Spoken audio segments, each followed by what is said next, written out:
ଏବେ ତ ବହୁତ ଭଲ ବନ୍ଧାକୋବି ମିଳୁଛି। ମୁଁ ଆଜି ବନ୍ଧାକୋବିରେ ଦୁଇଟା ନୂଆ ପ୍ରକାର ରେସିପି ବନେଇବି। ଆପଣ ବନ୍ଧାକୋବିର ଏହି ରେସିପିକୁ ବହୁତ ସହଜରେ ପ୍ରସ୍ତୁତ କରିପାରିବେ। ଯେଉଁମାନଙ୍କୁ ବନ୍ଧାକୋବି ଖାଇବା ପାଇଁ ପସନ୍ଦ ନାହିଁ ସେମାନଙ୍କୁ ବି ଏ ବହୁତ ଭଲ ଲାଗିବ। ଯଦି ଆପଣ ବନ୍ଧାକୋବିର ସେ ଗୋଟେ ପ୍ରକାର ତରକାରୀ କି ଭଜା ଖାଇ ଖାଇ ବୋର୍ ହେଇଗଲେଣି ଆଉ ବନ୍ଧାକୋବିରେ କିଛି ଟେଷ୍ଟି ଖାଇବା ପାଇଁ ଚାହୁଁଛନ୍ତି ତାହେଲେ ଏ ରେସିପିକୁ ଶେଷ ପର୍ଯ୍ୟନ୍ତ ଦେଖନ୍ତୁ। ନମସ୍କାର, ଟ୍ୱିଙ୍କଲ୍ କିଚେନ୍କୁ ଆପଣମାନଙ୍କୁ ସ୍ୱାଗତ। ବନ୍ଧାକୋବିର ପ୍ରଥମ ରେସିପି ପାଇଁ ମୁଁ ଏଠି ଗୋଟେ ଛୋଟ ବନ୍ଧାକୋବିର ଅଧା ବନ୍ଧାକୋବିକୁ ପୁରା ପତଲା ପତଲା ଆଉ ଲମ୍ବା ଲମ୍ବା କରି କାଟିକି ନେଇଛି। ବନ୍ଧାକୋବିର କ୍ୱାଣ୍ଟିଟି ଆପଣ ଆପଣଙ୍କ ହିସାବରେ କମ୍ ବେଶୀ କରିପାରିବେ।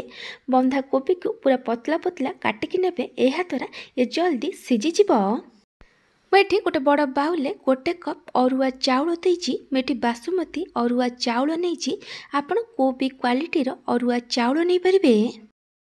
ଚାଉଳ ଆଉ ବନ୍ଧାକୋବିର କ୍ୱାଣ୍ଟିଟି ଆପଣ ଆପଣଙ୍କ ଟେଷ୍ଟ ହିସାବରେ କମ୍ ବେଶୀ କରିପାରିବେ। ମୁଁ ଏଠି ଗୋଟେ ବଡ଼ ବାଉଲରେ କିଛି ପାଣି ଦେଇ ଗରମ ହେବାକୁ ରଖିଥିଲି। ପାଣି ଭଲ ଭାବେ ଗରମ ହୋଇଗଲା ପରେ ମୁଁ ଏଥିରେ ଗୋଟେ ଛୋଟ ଚାମଚ ଲୁଣ ପକାଉଛି। ଏବେ ଆମେ ଯେଉଁ ଅରୁଆ ଚାଉଳ ନେଇଥିଲେ ତାକୁ ପାଣିରେ 3ରୁ 4 ଥର ଭଲସେ ଧୋଇକି ଦେଇଦେବା। ଏବେ ଆମେ ସବୁକୁ ଭଲ ଭାବେ ମିକ୍ସ କରି ଆମେ ଭାତକୁ 90% ପର୍ଯ୍ୟନ୍ତ କୁକ୍ କରିବା। ଯଦି ଆପଣଙ୍କୁ ଭାତ ବଳିଯାଇଛି ଆପଣ ସେ ଭାତରେ ବି ଏ ରେସିପିକୁ ବନେଇ ପାରିବେ। ଭାତ ଏଠି 90% ପର୍ଯ୍ୟନ୍ତ କୁକ୍ ହେଇଗଲାଣି। ଏବେ ଆମେ ଭାତକୁ ପାଣିରୁ ଛାଣି ଗୋଟେ ପ୍ଲେଟ୍ରେ କାଢ଼ିଦେବା। ଏବେ ଆମେ ଭାତକୁ ଭଲସେ ଥଣ୍ଡା ହେବାକୁ ଦେବା। ଯଦି ଆପଣଙ୍କ ପାଖରେ ଭାତ ବଳିଯାଇଛି ତାହେଲେ ଆପଣ ଏ ରେସିପିକୁ ମାତ୍ର 10 ମିନିଟ୍ ଭିତରେ ପ୍ରସ୍ତୁତ କରିପାରିବେ। ମୁଁ ଏଠି ପ୍ୟାନ୍ରେ ଅଳ୍ପ କିଛି ତେଲ ଦେଇ ଗରମ ହେବାକୁ ରଖିଥିଲି। ତେଲ ଭଲ ଭାବେ ଗରମ ହେଲା ପରେ ମୁଁ ଏଥିରେ ଗୋଟେ ଛୋଟ ଚାମଚ ସୋରିଷ, ଗୋଟେ ଛୋଟ ଚାମଚ ବୁଟ ଡାଲି ଆଉ ଗୋଟେ ଛୋଟ ଚାମଚ ଚୋପା ଛଡ଼ା ବିରି ଡାଲି ପକାଇଛି। ଏବେ ଆମେ ସବୁକୁ ଭଲ ଭାବେ ମିକ୍ସ କରି ଆକୁ ଭାଜିବା, ଯେମିତି ବୁଟ ଡାଲି ଆଉ ବିରି ଡାଲି ଟିକେ ଲାଇଟ୍ ଗୋଲ୍ଡେନ୍ ବ୍ରାଉନ୍ କଲର୍ ହେଇ ଭାଜି ହେଇଯିବ। ଏଠି ବୁଟ ଡାଲି ଆଉ ବିରି ଡାଲି ଟିକେ ଭାଜି ହେଇଗଲାଣି। ଏବେ ମୁଁ ଏଥିରେ କଞ୍ଚା ଲଙ୍କା ଆଉ ରସୁଣ ଦେଉଛି। ମୁଁ ଏଠି 2ଟା କଞ୍ଚା ଲଙ୍କା ଆଉ 5 ପାଖୁଡ଼ା ରସୁଣକୁ ଛୋଟ ଛୋଟ କରି କାଟିକି ପକାଇଛି। ଆପଣଙ୍କୁ ଯେତିକି ରାଗ ଦରକାର ସେ ଅନୁସାରେ କଞ୍ଚା ଲଙ୍କା ନେବେ। ରସୁଣ କଞ୍ଚା ଲଙ୍କାକୁ 20ରୁ 30 ସେକେଣ୍ଡ ପର୍ଯ୍ୟନ୍ତ ଭାଜିଲା ପରେ ମୁଁ ଏଥିରେ 2ଟା ମିଡ଼ିୟମ୍ ସାଇଜ୍ ପିଆଜକୁ ପତଲା ପତଲା ଲମ୍ବା ଲମ୍ବା କରି କାଟିକି ଦେଇଛି। ପିଆଜ ଟିକେ ସଫ୍ଟ ହେଇ ଭାଜି ହେଇଗଲା ପରେ ଆମେ ଏଥିରେ କାଟିକି ରଖିଥିବା ବନ୍ଧାକୋବିକୁ ଦେଇଦେବା। ଏବେ ଆମେ ସବୁକୁ ଭଲ ଭାବେ ମିକ୍ସ କରି ବନ୍ଧାକୋବିକୁ ମିଡ଼ିୟମ୍ ଟୁ ହାଇ ଫ୍ଲେମ୍ରେ 2ରୁ 3 ମିନିଟ୍ ପର୍ଯ୍ୟନ୍ତ ଭାଜିବା, ଯେମିତି ବନ୍ଧାକୋବି ଟିକେ ସଫ୍ଟ ହେଇଯିବ। ଏଠି ବନ୍ଧାକୋବି ଟିକେ ସଫ୍ଟ ହେଇଗଲାଣି। ଏବେ ଆମେ ଏଥିରେ ସ୍ୱାଦ ଅନୁସାରେ ଲୁଣ ପକାଇବା। ବନ୍ଧାକୋବି ପାଇଁ ଯେତିକି ଲୁଣ ଦରକାର ସେତିକି ଲୁଣ ଦେବେ। ତାପରେ ମୁଁ ଏଥିରେ ଅଧା ଛୋଟ ଚାମଚ ହଳଦୀ ଗୁଣ୍ଡ ଆଉ ଲଙ୍କା ଗୁଣ୍ଡ ଦେଇଛି। ଆପଣଙ୍କୁ ଯେତିକି ରାଗ ଦରକାର ସେ ଅନୁସାରେ ଲଙ୍କା ଗୁଣ୍ଡ ନେବେ। ଏବେ ଆମେ ସବୁକୁ ଭଲ ଭାବେ ମିକ୍ସ କରି ଆମକୁ 4ରୁ 5 ମିନିଟ୍ ପର୍ଯ୍ୟନ୍ତ କୁକ୍ କରିବା, ଯେମିତି ବନ୍ଧାକୋବି ଭଲ ଭାବେ ସିଝିଯିବ ଆଉ ଟିକେ କ୍ରଞ୍ଚି ରହିବ। ଏଠି 4ରୁ 5 ମିନିଟ୍ ହେଇଗଲାଣି। ଏଠି ବନ୍ଧାକୋବି ସିଝି ଯାଇଛି ଆଉ ଟିକେ କ୍ରଞ୍ଚି ବି ଅଛି। ଏବେ ଆମେ ଯେଉଁ ଭାତ ବନେଇକି ରଖିଥିଲେ ସେ ଭଲସେ ଥଣ୍ଡା ହେଇଯାଇଛି। ଏବେ ଆମେ ଏଥିରେ ଭାତକୁ ଦେଇଦେବା। ତାପରେ ଆମେ ଏଥିରେ ସ୍ୱାଦ ଅନୁସାରେ ଲୁଣ ପକାଇବା। ଭାତ ପାଇଁ ଯେତିକି ଲୁଣ ଦରକାର ସେତିକି ଲୁଣ ପକାଇବେ। ଏବେ ଆମେ ସବୁକୁ ଭଲ ଭାବେ ମିକ୍ସ କରି ଆମକୁ ମିଡ଼ିୟମ୍ ଫ୍ଲେମ୍ରେ 2ରୁ 3 ମିନିଟ୍ ପର୍ଯ୍ୟନ୍ତ କୁକ୍ କରିବା। ଏ ରେସିପିରେ ଆପଣ ବନ୍ଧାକୋବିକୁ ପୁରା ସିଝେଇବେନି, ଟିକେ କ୍ରଞ୍ଚି ରଖିବେ। ଏହାଦ୍ୱାରା ଏ ବନ୍ଧାକୋବି ଭାତ ଖାଇବା ପାଇଁ ଭଲ ଲାଗିବ। ଏଠି 2ରୁ 3 ମିନିଟ୍ ହେଇଗଲାଣି। ସବୁକୁ ଆଉ ଥରେ ଭଲ ଭାବେ ମିକ୍ସ କରିଦେବା ଆଉ ଗ୍ୟାସ୍ ବନ୍ଦ କରିଦେବା। ଆପଣ ଚାହିଁଲେ ଆଉ ଉପରେ କିଛି କାଟିକି ଧନିଆ ପତ୍ର ପକାଇ ପାରିବେ।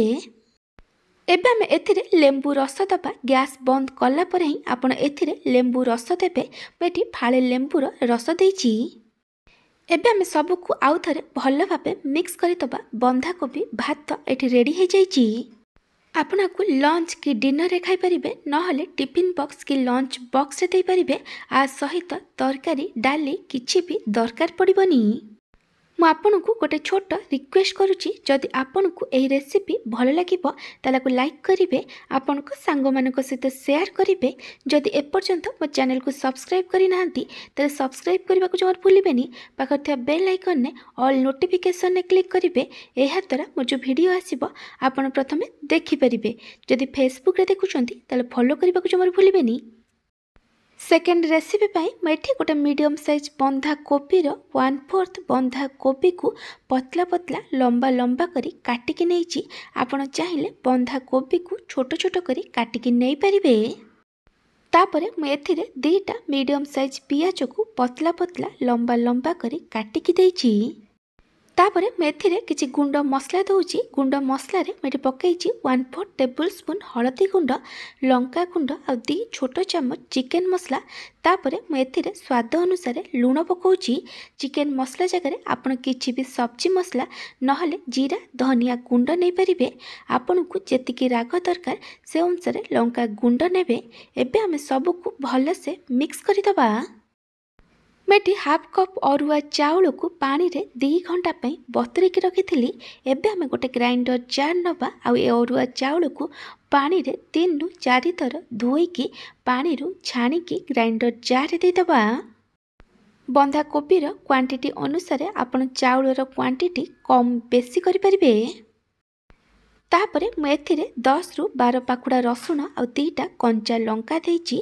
रसुणर क्वांटिटी टिके अधिक रखिबे। आपन को जेतिकी राग दरकार से अनुसार कंचा लंका कि सुखिला लंका नहीं पारिबे। एबे हमें एथिरे अल्प पानी देई दबा आ कभर करी भल से बाटिकी नहीं जिबा। मैं चाउल को भल से बाटिकी नहीं जाइछि। एबे हमें पिठो को बंधा कोबी ऊपर देई दबा। आपण पिठो को टिके बहलिया रखिबे, बेसी पतला बनैबेनी। एबे हमें सब को भल से मिक्स करि दबा। आपण ए रेसिपी को को जगार देखुचंती कमेंट सेक्शन में जणैबे।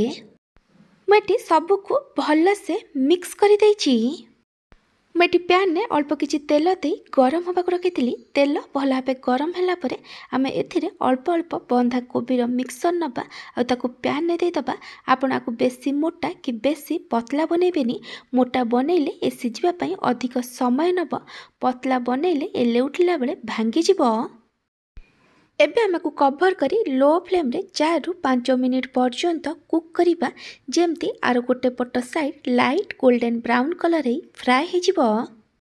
4 रु 5 मिनिट पर मैं घोड़नी काढ़ी देइछि। एबे हमें पिठा को लेउटै दबा। देखि पारथिबे आरो गोटे पट साइड भल से फ्राई हे जाइछि। एबे हमें पिठार आरो पट साइड को भी लो फ्लेम रे 4 रु 5 मिनिट पर्यंत कुक करिबा। जेमती आरो पट साइड भी भल भाबे लाइट गोल्डन ब्राउन कलर रे फ्राई हे जिवो आ बंधा को भी भल से सिझि जिवो। 4 रु 5 मिनिट पर मैं लेउटेकी देखे दूची पिठार एटी आरपट साइड भल से लाइट गोल्डन ब्राउन कलर रे फ्राई हो जाइए। आ बंधा कोबी भी एटी भल से सिझी जाइए। ए बंधा कोबी पिठा एटी रेडी हो जाइए। एबे आम गोटे प्लेट रे काढ़ी दबा। आ एमती भाबे बाकी सबू मिक्सर रे भी आम पिठा को बनई दबा। जदि आपन को बंधा कोबीर यही 2 प्रकार रेसिपी भल लगी तालाको लाइक करिवे, आपण सांग मानक सहित शेयर करिवे। जदि एपर्यंत मो चैनल को सब्सक्राइब करि नाहंती ताले सब्सक्राइब करबा को जमर भूलिबेनी। पाखटा बेल आइकन ने ऑल नोटिफिकेशन ने क्लिक करिवे। एहा द्वारा मो जो वीडियो आसीबो आपण प्रथमे देखि परिबे। जदि फेसबुक रे देखुचंती ताले फॉलो करबा को जमर भूलिबेनी। Thank you for watching.